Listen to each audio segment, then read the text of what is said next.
Hi, this is Mrs. Peinado with our Cinderella story of the week, part 1 of Bigfoot, Cinderella.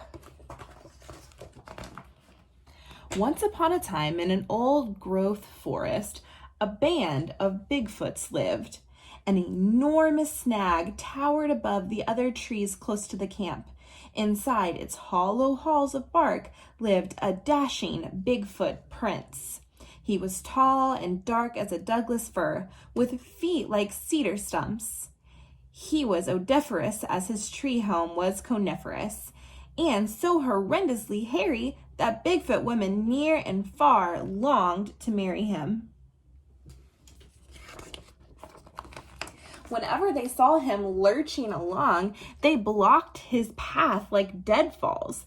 They draped wildflowers around themselves. They batted their matted eyelashes to stun him into love, but the prince loved nature best.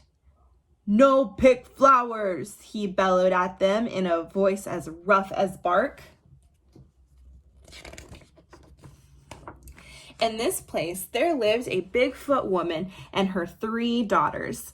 Well, really only 2 were hers. The third was a stepchild.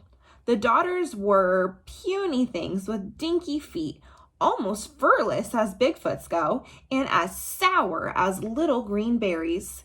They spent their days bathing and picking their teeth with fish bones and sleeking their fur with pine cones.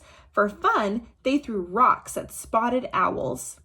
The stepdaughter was just the opposite, nearly as woolly as a mammoth, golden as a banana slug, with feet like log canoes. She loved nature and would harm no creature. Her stepsisters despised her, and they made her work.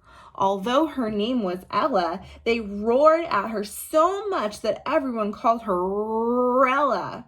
Rella, fix fire. Rella, catch fish. They forced her to comb her fur and stick wildflowers in it. If she tugged them out, they would put back twice as many. In spite of this primping, Rella was sooty from the fire and stinking of fish, so they teased her like stinging mosquitoes. "You beast!" They laughed and held their noses. "You positive freak! You absolute freak!" Then they bathed her a lot in the creek. Eek! One morning, Warhola went to the river to get supper.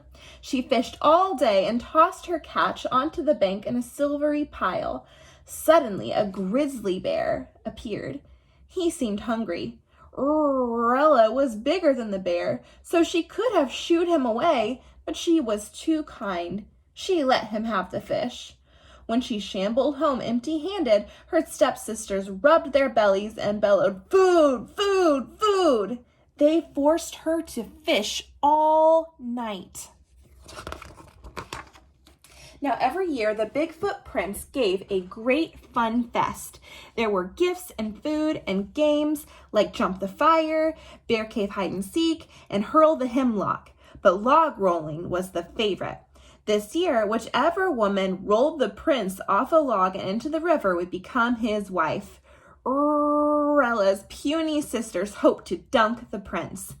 "When me snag putrid furball prince, me rule whole tree place," yelled the older one. "Me pick all flower," the younger one grinned. Then they bellowed together, "Power, power, power." They smoothed their pitiful fur, then spruced up with wildflowers, and wearing fine bark clogs to grip the log, they clomped to the festival. "Me go too?" Rella hollered after them. She adored to sweat and win at games. Her sisters hooted so hard they fell down. "You stay, catch plenty fish. We catch prince." How Rella longed to go.